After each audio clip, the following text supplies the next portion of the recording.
நாங்கள் எந்த குடும்பம் தெரியுமா, எங்கள் தாத்தா யார் தெரியுமா, எங்கள் அப்பா தான் அந்த ஊரே வச்சுருந்தாரு, ஏன் பண்ணுறோம் எதுக்கு பண்ணுறோம் அப்படின்னு தெரியாமல் எந்த காலத்தில் எவனோ பண்ணி வச்சதை பெருமை பேசுவோம்.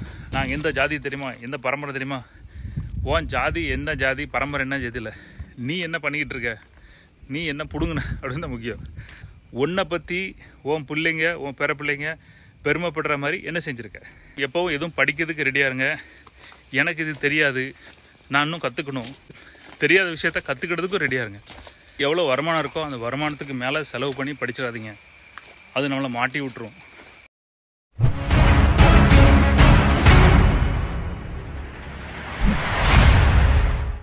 எங்கே எதுலாம் நம்ம மாட்டிக்கக்கூடாது அப்படின்னு பார்க்கலாம். மாட்டிக்கிட்டேன்னா முடிஞ்சு போச்சு கதை. எங்கெல்லாம் மாட்டக்கூடாது அப்படின்னா, சோம்பேறித்தனத்தில் மாட்டிக்கிடாதீங்க.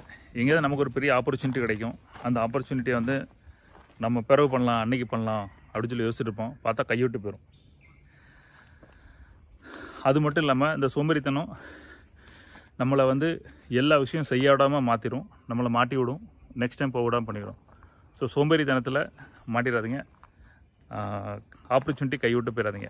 எனக்கு தெரிஞ்சது ஒன்றே ஒன்று தான், ஏதாவது செய்யணுமா உடனே செஞ்சுருங்க. ஓகே, அப்படி செய்ய தெரியலன்னா உடனே படிங்க. நிறைய சோம்பேறித்தனம் வர்றதுக்கு காரணம் அது எப்படி செய்யணும் என்ன செய்யணும்னு தெரியல, அப்படி செஞ்சாலும் கேவலமாக இருக்குது, எரிச்சலாக இருக்குது, அது செஞ்ச மாதிரி நடக்க மாட்டேங்குது, ஃபெயிலியராக வருது அப்படின்னா படிக்கணும்னு அர்த்தம். எப்போ இந்த சோம்பேறித்தனத்தில் மாட்டிடாதீங்க. சோம்பேறித்தனத்தில் மாட்டணும், லைஃபு காலி. நிறைய திங்க் பண்ணி பண்ணாமல் இருக்கேங்க, ஆக்ஷனில் இறங்கிடுங்க. அதே மாதிரி தன்னைத்தானே பெருமை பேசியே செத்து போயிடுவோம் நிறைய பேர். நாங்கள் எந்த குடும்பம் தெரியுமா, எங்கள் தாத்தா யார் தெரியுமா, எங்கள் அப்பா தான் அந்த ஊரே வச்சுருந்தாரு, அப்புறம் நான் பிச்சை எடுத்துகிட்டு இருக்கேன், எனக்கு தெரியாது என்ன சொத்து பண்ணு அப்படின்னு ஏன் பண்ணுறோம் எதுக்கு பண்ணுறோம் அப்படின்னு தெரியாமல் எந்த காலத்தில் எவனோ பண்ணி வச்சதை பெருமை பேசுவோம்.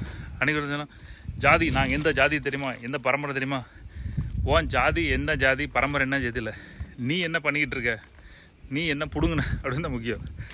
ஜாதியை பற்றி பேசி பிரயோஜனம் இல்லை. பெரிய பெருமையாக இருக்கும், நாங்கள் எப்படியாப்பட்ட பெருமை தெரியுமா, எங்கள் அப்பா யாருமா, எங்கள் அம்மா யார், உங்கள் அப்பா அம்மா பற்றி நீ பெருமை பேசி சந்தோஷப்படுதலா, உன்னை பற்றி உன் பிள்ளைங்க உன் பேர பிள்ளைங்க பெருமைப்படுற மாதிரி என்ன செஞ்சுருக்க. இதிலெல்லாம் மாட்டிக்கிடாதீங்க. நான் எப்பேற்பட்ட அப்பாவுக்கு தெரியுமா, எங்கள் பரம்பரை யார் தெரியுமா, என் ஜாதி என்ன தெரியுமா, எங்கள் வம்சம் என்ன தெரியுமா, எங்கள் ஊர் என்ன ஊர் தெரியுமா, நான் எந்த நாட்டுக்காரன் தெரியுமா, எந்த ஸ்டேட்டுக்காரன் தெரியுமா, மாட்டிக்கிடாதீங்க. அது மட்டும் இல்லை, தன்னைத்தானே பாராட்டிக்கிட்டது. நம்ம எதாவது நான் யார் தெரியுமா, எந்த காலத்தில் என்ன பண்ணியிருக்கேன் தெரியுமா, என் ரெக்கார்டு என்ன தெரியுமா அப்படின்னு பரம்பரை சொத்தை பற்றி பேசுகிறது ஒரு பக்கம். தான் என்றைக்காவது சாதிச்சிருப்போம்ல, அந்த சாதனையில் வந்து மூழ்கி போய் கிடப்பான். நான் ஒரு காலத்தில் இவ்வளோ சாதித்தேன், நான் எத்தனை கிலோ வெயிட் கம்மி பண்ணியிருக்கேன் தெரியுமா, சரி இப்போ கம்மி பண்ணேன், இப்போ முடியல, முயற்சி பண்ணுறேன் முடியல இருக்கா. ஸோ பழசை நினச்சி பெருமைப்படாதீங்க.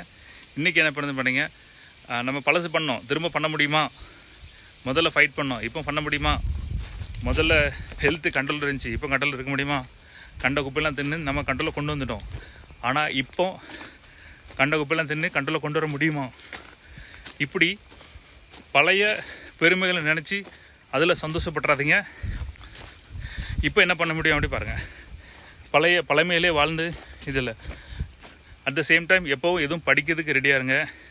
எனக்கு இது தெரியாது, நான் இன்னும் கற்றுக்கணும், எனக்கு இன்னும் நிறைய விஷயம் தெரிய வேண்டியிருக்கு அப்படின்னு அது தெரியாத விஷயத்த கற்றுக்கிறதுக்கும் ரெடியாக இருங்க. தெரியும் போயிட்டு ஏதாவது போய் அப்பட்டமாக கொடூரமாக எங்கேயாவது தோற்று போயிடாதீங்க. ஹம்பிளாக இருங்க, படிக்கிறதுக்கு ரெடியாக இருங்க. எனக்கு எல்லாம் தெரியுங்கிற கௌரவம் கொள்ளாதீங்க. நான் எதோ சாதிச்சிட்டேன் அப்படின்னு கௌரவம் கொள்ளாதீங்க. சாதிச்சிட்டியா முடிஞ்சு நெக்ஸ்ட்டு போ. சோகமும் சந்தோஷமும் எவ்வளோ சீக்கிரம் அதை விட்டு வெளியே வரமோ உருப்பட முடியும், இல்லைன்னா மாட்டிட்டு சாவும். அது மாதிரி எனக்கு எல்லாம் தெரியும்னு நினைக்கும் போது நமக்கு திமிரு வரும், எங்கேயும் எடுத்து நிற்க வரும், யாருக்கிட்டும் போட்டி போடணும்னு திறமை வரும். அது வந்து என்ன தெரியுமா, கற்றுக்கிடறதுக்கு முடியாமல் போயிடும். நான் வந்து ஒரு பேங்க்காரன் லோனுக்கு ஃபோன் பண்ணான். நான் சொன்னேன், என்னப்பா அப்படின்னா, லோன் வேணுமாண்ணா? ஆமாம். அதுக்கு என்ன செய்யணும்? டாக்குமெண்ட்லாம் கொடுக்கணும்ல? ஆமாம் சார், டாக்குமெண்ட் கொடுக்கணும். எனக்கெலாம் டாக்குமெண்ட் இல்லாமலே லோன் தருவாங்க. கொஞ்சம் டாக்குமெண்ட் இல்லாமல் பிரைம் மினிஸ்டர் கூட யாரும் லோன் கொடுக்க மாட்டாங்க, உனக்கு எப்படா தருவோம் அப்படின்னு. ஆமாம் கொடுப்பாங்க. அவனுக்கு வந்து என்ன நினைப்புனா அவனுக்கு எல்லாம் தெரியும் நினைப்பு.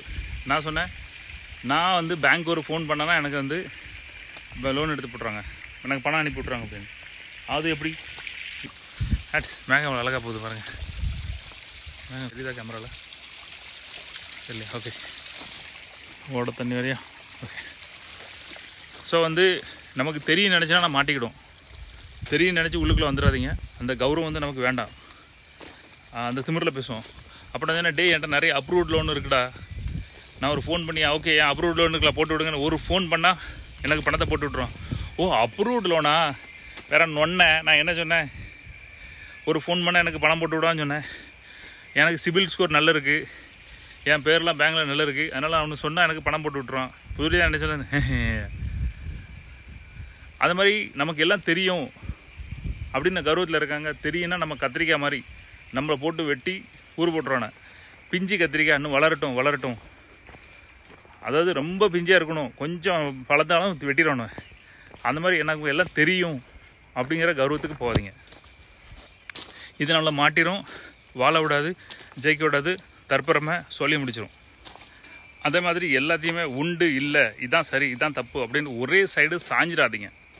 எப்பவும் அந்த சைடை வந்து ரெடி பண்ணதுக்கு வச்சுருங்க. ஃபார் எக்ஸாம்பிள் வந்து அந்த காலத்தில் உள்ள ஆட்கள் தான் நல்லா இருக்காங்க, இந்த காலத்தில் உள்ள ஆட்கள் நல்லா இல்லை அப்படி மொட்டையாக நினச்சிடாதீங்க. அந்த காலத்து மாதிரி இந்த காலத்தில் இருக்க முடியாது. இந்த காலத்தில் உள்ள கதைகள் வேறு, அந்த காலத்து கதைகள் வேறு. மாட்டு வண்டி கட்டிட்டு ஒரு மாதம் போவான், நம்ம போவோமா? இல்லை, ட்ரெயினை பிடிச்சி ஃப்ளைட்டை பிடிச்சி போய் இறங்கிடுவோம் நம்ம. அந்த மாதிரி ஏதாவது ஒன்றை மொட்டையாக நம்பிடாதீங்க. எந்த டிசிஷன் எடுத்தாலும் சரி அதை எப்போ மாற்றதுக்கு ரெடியாங்க. ஒருத்தர் நல்லவங்க அப்படின்னா பிறகு கெட்டவங்களாக மாறலாம். இவங்க தான் அப்படின்னா அவங்க மாறலாம். இந்த பொருள் எப்பவுமே நல்லதாக இருக்கும் அப்படின்னா அந்த பொருள் கெட்டதாக மாறலாம். எல்லாமே மாற்றதுக்கு இது பண்ணுறதுக்கு ரெடியாக இருங்க. அது மாதிரி எவ்வளோ வருமானம் இருக்கோ அந்த வருமானத்துக்கு மேலே செலவு பண்ணி படிச்சிடாதீங்க. அது நம்மளை மாட்டி விட்டுரும், பெரிய சிக்கல் வந்து மாட்டுரும். அதே மாதிரி நம்ம என்ன பொருள் வாங்கினாலும் சரி, இந்த வீடு சீடு சொத்து வாங்கினாலும் சரி, அதுக்கு இஎம்ஐ எவ்வளோ, வட்டி எவ்வளோ கட்டுவோம், நம்ம பணம் இனி வந்துக்கிட்டே இருக்குமா, வரலான்னு என்ன பண்ணுறது அப்படின்னு சுற்றி பாருங்கள். ஏன்னா கடன் வாங்கி இன்றைக்கி போயிடலான்னு நினைப்போம், நாளைக்கு எங்கேயாவது மாட்டிக்கிடும். ஸோ நம்ம நமக்கு செலவு வந்து நம்ம வருமானத்தோட குறைய இருக்கணும். இதில் என்றைக்கு மாட்டிக்கிடாதீங்க. அப்புறமே என்றைக்காவது பணம் கிடைக்கும், அதை அப்படியே பார்த்து பெரிய சிக்கலாக மாட்டிக்கிடாதீங்க. Finally reach மாத்திரான்.